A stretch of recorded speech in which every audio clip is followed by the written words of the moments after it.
Tricks. It's good to be back again. As you can see, I'm a little cold in my house today, hence the beanie. So I'm not trying to look cool. I'm just a little chilly, and even the beard isn't protecting me today. Let's get straight to the chapter decision on page 63 in your books. And it's a pretty short chapter, but it's a powerful chapter, and there's lots on the go in it. So check it out. Decision. Okay. Now, this happens after the three incidents that really affect Lally in a bad way.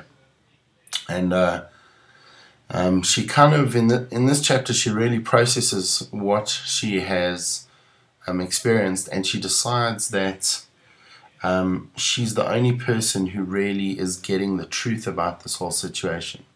It's almost like she's suddenly realized what things in South Africa are really like, and what people experience and how they experience it, and she feels like she's searching after the truth, and she's the only one in her peer group who is getting it. And there's a strange occurrence in this chapter that makes her think that possibly Pim also gets it. So let's go through some of these ideas. They come through quite clearly. And she wakes up one night, several hours after falling asleep, and this is what she says. She has arrived at an understanding. She has been living in a delusionary world, and she suddenly realizes that the world she lives in and the things she has experienced are not really real. They're not what the real world and real life is all about. They're delusionary. There are things in her current existence, in her current life, and in South Africa as a whole that are just wrong. The homosexual incident, the fact that she is afraid of being hugged by a Nomda, and yet when that happens, it's the greatest comfort she has ever felt. And also the whole thing with Zulu, where people just abuse power, and he wasn't even allowed to talk, and his dignity was taken away without even listening to his side of the story. But this makes her feel calm. Instead of throwing her off course, she really feels calm. And she says, or we read this of Lally, it says, it is as if she had stepped into an enormous hollow block of ice, and the walls of ice had sealed behind her. After the first adjustment, or the first shock of adjustment, it is easy to see that the ice chamber has clear advantages. She is shut away from the hot fluster of the world beyond, and there is an icy, contained stillness in her curious new abode that makes it easier to think. And so here we understand the older Lally, the Lally that Pim meets again in London, and we understand why she really has no range of emotion and is just selfish and living for herself.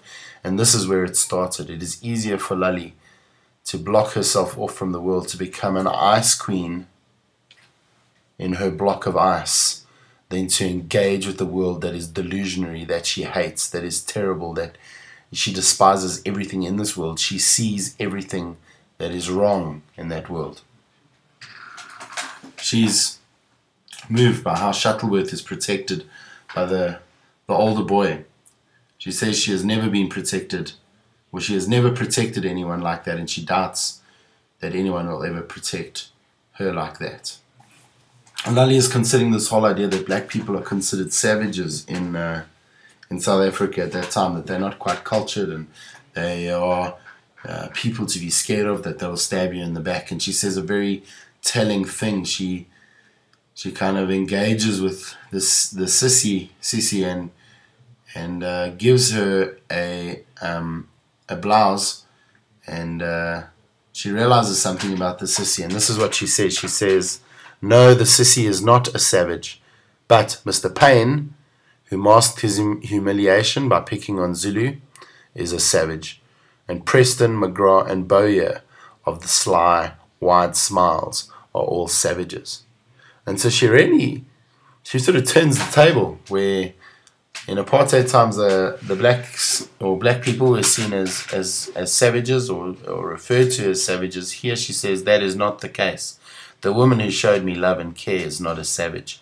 The people who did the wrong thing they are the savages.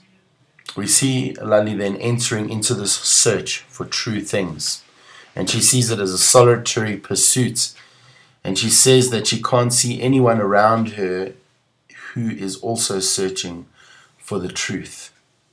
And then one incident happens that makes her think that there might be at least one other searcher after the truth.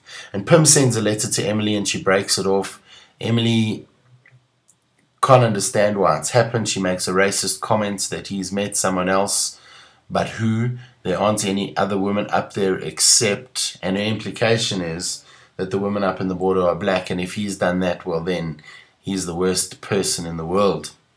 And really what comes out of that when Lally reads Pym's letter, when he says it never was what I thought it was always something else. She realizes that Pym has had probably a similar experience, and also realizes the truth of the world that they live in, that the world that they live in is not a real world and not how it should really be. We see Lally almost reveling in her ice queen status, in her ice block, as she tells Fat Betty to shut up. And this is what we read of her. It says, since she discovered the ice chamber, she has been learning to give herself dry, clipped commands and to act on them absolutely, not hazing around in a welter of indecision like she used to. So she's become clear, cut, concise with what she says. She doesn't care if she hurts people. She says it like it is, and she sticks to that. Well, that's the short chapter called Decision.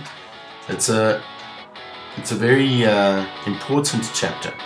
Next, we'll look at even a shorter chapter, just a couple of pages in your books, called Shopping.